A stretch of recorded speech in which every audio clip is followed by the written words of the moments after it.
നിലവിൽ തീരുവയുമായി ബന്ധപ്പെട്ട പ്രശ്നം പരിഹരിക്കുന്നതുവരെ ഇന്ത്യയുമായി ഒരു ചർച്ചയ്ക്കുമില്ല എന്നാണ് ട്രംപ് അറിയിച്ചിരിക്കുന്നത്. ഒപ്പം ഇന്ത്യക്കെതിരെ ദ്വിതീയ ഉപരോധങ്ങൾ വരാനിരിക്കുന്നുവെന്നും ട്രംപ് മുന്നറിയിപ്പ് നൽകിയിട്ടുണ്ട്. എന്തായിരിക്കും ട്രംപ് ലക്ഷ്യമിടുന്നത്?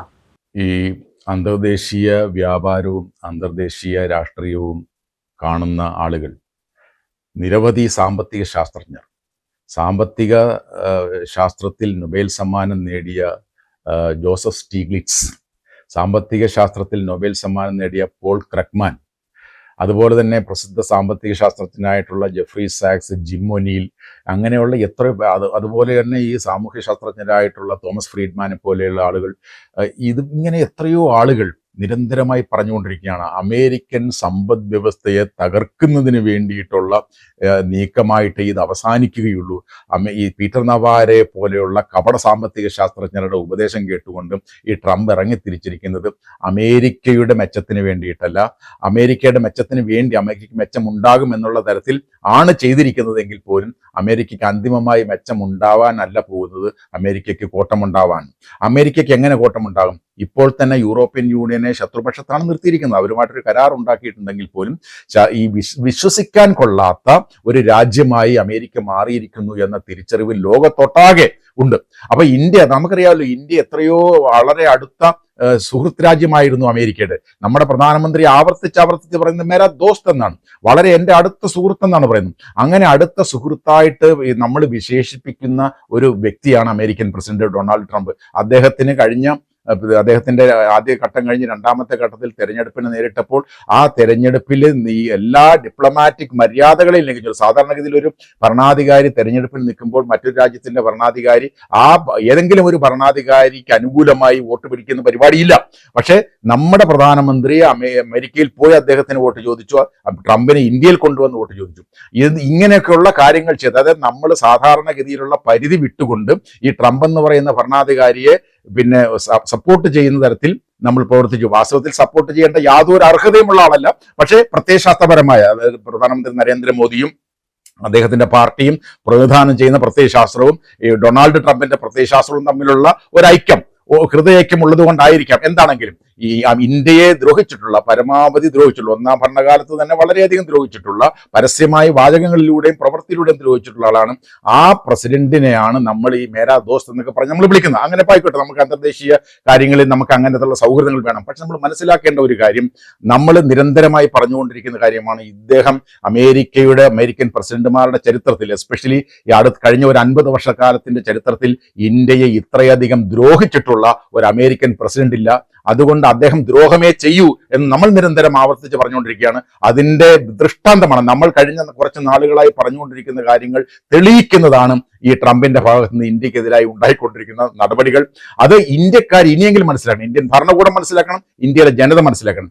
അമേരിക്കൻ പ്രസിഡന്റ് രണ്ടാമത് ട്രംപ് തെരഞ്ഞെടുക്കപ്പെട്ടപ്പോൾ ഇന്ത്യയിൽ എന്തെല്ലാം ബഹളങ്ങളായിരുന്നു. നമ്മളൊക്കെ ഏറ്റവും നമ്മുടെ അടുത്ത സുഹൃത്ത് അധികാരത്തിൽ വന്നിരിക്കുന്നു. മൈക്ക് വാൾസിനെ പോലെയുള്ള ഇന്ത്യ കോക്കസിന്റെ പ്രതിനിധികൾ ഭരണകൂടത്തിലേക്ക് വരുന്നു. JD വാൻസ്, ഇന്ത്യൻ വംശീയായിട്ടുള്ള ഉഷാ വാൻസിനെ കല്യാണം കഴിച്ചിട്ടുള്ള JD വാൻസ് വൈസ് പ്രസിഡന്റ് ആകുന്നു.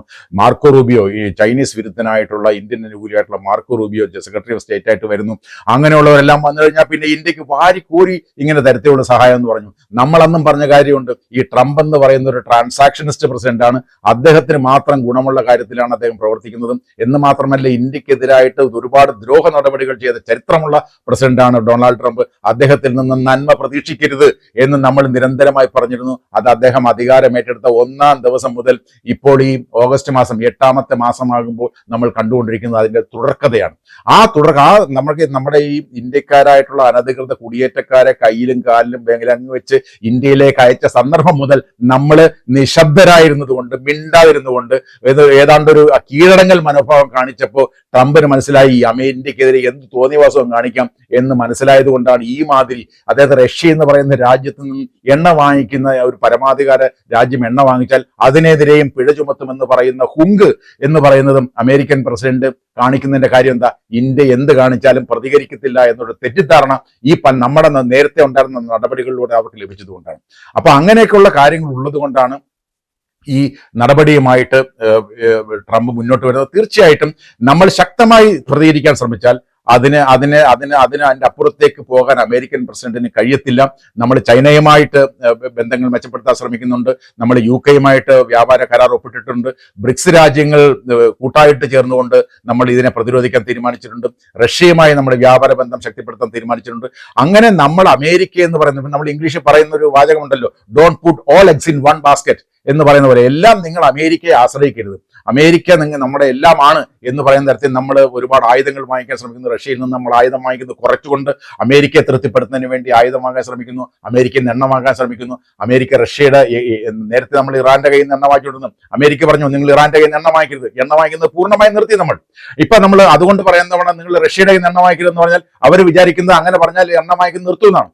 അപ്പൊ അങ്ങനെ, അതായത് നമ്മുടെ വാർത്തകൾ വന്നത് തൽക്കാലത്തേക്ക് ഈ റഷ്യയുടെ കയ്യിൽ നിന്ന് എണ്ണ വാങ്ങിക്കുന്നത് നിർത്തും എന്നൊക്കെ പറഞ്ഞുള്ള വാർത്തകൾ വന്നതായിട്ട് നമ്മൾ കാണുന്നുണ്ട്. അതിന്റെ യാഥാർത്ഥ്യം എന്താണെന്ന് അറിയത്തില്ല. എന്താണെങ്കിലും അമേരിക്ക പറയുന്നതനുസരിച്ച് പ്രവർത്തിക്കാൻ നിന്നാൽ അവസാനം ഒരു സ്വതന്ത്ര പരമാധികാര രാജ്യമെന്ന പദവി പോലും നഷ്ടപ്പെടുന്ന അവസ്ഥയിലേക്ക് നമുക്ക് പോകേണ്ടി വരും. അതുകൊണ്ട് നമ്മൾ കൃത്യമായും ശക്തമായും പ്രതികരിക്കാൻ ഇപ്പോൾ തുടങ്ങിയിട്ടുണ്ട്. ആ പ്രതികരണം അതിശക്തമായി തന്നെ തുടർന്നില്ലെങ്കിൽ ഈ അമേരിക്കൻ പ്രസിഡന്റ് നമുക്കെതിരെ വീണ്ടും പുതിയ താരിഫുകളുമായിട്ട് വരാനുള്ള സാധ്യതയുണ്ട്. അതിനെ പ്രതിരോധിക്കുന്നതിന് നമ്മൾ യൂറോപ്യൻ യൂണിയനുമായിട്ടും റഷ്യയുമായിട്ടും ചൈനയുമായിട്ടും ബ്രിട്ടൻ പോലെയുള്ള രാജ്യങ്ങളുമായിട്ടും സൗത്ത് ഈസ്റ്റ് ഏഷ്യൻ രാജ്യങ്ങളുമായിട്ടും എല്ലാം സഹകരിച്ചുകൊണ്ട് നമ്മുടെ വ്യാപാര ബന്ധത്തെ ഡൈവേഴ്സിഫൈ ചെയ്യുകയും ശക്തിപ്പെടുത്തുകയും ചെയ്താൽ മാത്രമേ ഇതിനെതിരെ നമുക്ക് പ്രതികരിക്കാൻ കഴിയൂ. കഴിഞ്ഞ വർഷം ഇന്ത്യ അമേരിക്കയിലേക്ക് കയറ്റി അയച്ചത് $86.5 ബില്യൺ മൂല്യമുള്ള വസ്തുക്കളാണ്. അമേരിക്കയാണ് ഇന്ത്യയുടെ ഏറ്റവും വലിയ കയറ്റുമതി വിപണി. ഒറ്റയടിക്ക് ഈ വ്യാപാരം തടസ്സപ്പെട്ടാൽ സാമ്പത്തിക നഷ്ടം മാത്രമല്ല, വലിയ തോതിലെ തൊഴിൽ നഷ്ടവും ഉണ്ടാവുമെന്ന് പറയപ്പെടുന്നു. അങ്ങനെയെങ്കിൽ ഇന്ത്യക്കാർക്ക് തൊഴിൽ നഷ്ടം ഉണ്ടാകുമോ? US-ലുള്ള ഇന്ത്യക്കാർക്ക് ആശങ്കപ്പെടേണ്ട സാഹചര്യമുണ്ടോ? നമ്മൾ പറഞ്ഞു കഴിഞ്ഞു, ഈ വ്യാപാര കാര്യങ്ങളിൽ ഇത്തരത്തിലുള്ള ചുങ്കം ഏർപ്പെടുത്തി കഴിഞ്ഞാൽ നമ്മുടെ സാമ്പത്തിക വളർച്ചയിൽ 0.5% വരെ ഇടിവുണ്ടാവാനുള്ള സാധ്യതയുണ്ട് എന്നുള്ളതാണ്. അത് പിന്നെ അങ്ങനെ ആ ഒരു ഈ 0.5 എന്ന് പറയുന്ന ഒരു തരത്തിൽ പറയുന്നുണ്ടോ എങ്കിലും കേരളം ഉൾപ്പെടെയുള്ള സംസ്ഥാനങ്ങളിൽ നിന്ന് അമേരിക്കയിലേക്ക് കയറ്റുമതി ചെയ്യുന്ന ഒരുപാട് സംരംഭങ്ങളുണ്ട്. ആ സംരംഭങ്ങളെല്ലാം വളരെ വലിയ പ്രതിസന്ധിയിലാണ്. കാരണം നമുക്കറിയാമല്ലോ, ഒരു രാജ്യത്തിന്റെ മാർക്കറ്റ് കേന്ദ്രീകരിച്ചുകൊണ്ട് നമ്മൾ പല ഉൽപ്പന്നങ്ങളും ഉൽപ്പാദിപ്പിക്കുന്നു, അവിടത്തേക്ക് കയറ്റുമതി ചെയ്യുന്നു. ആ കയറ്റുമതിക്ക് ശേഷം നമുക്ക് ലഭിക്കുന്ന സാമ്പത്തികമായ നേട്ടമാണല്ലോ നമ്മുടെ സാമ്പത്തികമായ ജീവിതത്തെ നിയന്ത്രിക്കുന്നത്. അപ്പൊ അതെല്ലാം തകിടം മറിക്കപ്പെടുകയാണ്. കാരണം 50% താരിഫ് വരിക എന്ന് പറഞ്ഞാൽ ഈ നമ്മൾ അങ്ങോട്ടേക്ക് കയറ്റുമതി ചെയ്യുന്ന ഉൽപ്പന്നങ്ങൾ അട്രാക്റ്റീവ് അല്ലാതായിട്ട് മാറും. നമ്മുടെ വിലക്കുറവാണ് നമ്മുടെ ഈ അട്രാക്ഷൻ എന്ന് പറയുന്നത്, നമ്മുടെ ഈ എന്താണ് പറയുന്നത് USP എന്ന് പറയുന്നത്. അപ്പൊ സ്വാഭാവികമായിട്ടും ഇതെല്ലാം തകരുമ്പോൾ ഇന്ത്യയിലെ ഈ പറഞ്ഞ തരത്തിലുള്ള വ്യവസായങ്ങളും ചെറുകിട വ്യവസായങ്ങൾ ഉൾപ്പെടെ എല്ലാം പ്രതിസന്ധിയിലാകുമെന്നുള്ള കാര്യത്തിൽ സംശയമില്ല. അതുകൊണ്ട് ഒന്നാമത്തെ. രണ്ടാമത്തെ കാര്യം, ഈ അമേരിക്കയിലെ ഇന്ത്യക്കാരുടെ കാര്യം എടുത്തു നോക്കും. ഈ അമേരിക്കയിലെ ഇന്ത്യക്കാരെന്ന് പറയുന്ന ആളുകൾ, നമുക്കറിയാം ഈ അനധികൃത കുടിയേറ്റക്കാരായിട്ടുള്ള ഒരു വിഭാഗം ആൾക്കാരുണ്ടായിരുന്നു. നമ്മൾ അനധികൃത കുടിയേറ്റക്കാരാണെന്ന് പറയുമ്പോൾ പോലും അമേരിക്കയിലെ ഈ ചെറുകിട സംരംഭങ്ങളിലെ പ്രധാനപ്പെട്ട പ്രവർത്തകർ, വർക്കേഴ്സ് ഇവരായിരുന്നു.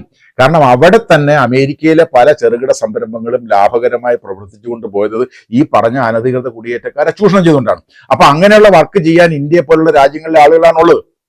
അപ്പൊ അവരെ മുഴുക്കെ ഇങ്ങോട്ടേക്ക് വന്നതോട് കൂടിയിട്ട് ഒരുപാട് ആളുകളുടെ സ്വപ്നങ്ങൾ ഇല്ലാതായി. അത് പോകട്ടെ. രണ്ടാമത്തെ കാര്യം, അവിടെ ജോലി ചെയ്യുന്ന ആളുകളുടെ പുറത്ത് ഇപ്പോൾ നമുക്കറിയാം അവരെ ഇങ്ങോട്ട് അയക്കുന്ന ഡോളറുകളുണ്ട്. ആ ഡോളറുകളുടെ പുറത്ത് ഇപ്പോൾ ഇന്ത്യയിലേക്ക് നിങ്ങൾ അയക്കുന്ന തുകയ്ക്ക് 1% ടാക്സ് അവിടെ ഏർപ്പെടുത്തിയിരിക്കുന്നു. നേരത്തെ ടാക്സ് ഉണ്ടായിരുന്നില്ല. 5% ഏർപ്പെടുത്താനാണ് ശ്രമിച്ചത്. അതിപ്പോൾ 1% പുതുതായിട്ട് ടാക്സ് ഏർപ്പെടുത്തിയിരിക്കുന്നു അമേരിക്കയിലെ പ്രവാസികളായിട്ടുള്ള ആളുകൾക്കെതിരെ.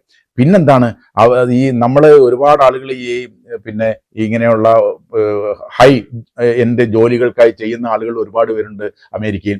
അങ്ങനെയുള്ള ആളുകളുടെ ആരുടെ ആയാലും അമേരിക്കയിൽ ജീവിക്കുന്ന ആളുകളുടെ അവർക്ക് മക്കളുണ്ടായാൽ ആ കുഞ്ഞുങ്ങൾ അമേരിക്കയിൽ ജനിച്ചാൽ അവർ അമേരിക്കൻ പൗരന്മാരാണ്. അമേരിക്കൻ മണ്ണിൽ ജനിക്കുന്നു എന്നുള്ളതുകൊണ്ട് അവർ അമേരിക്കൻ പൗരന്മാരാണ്.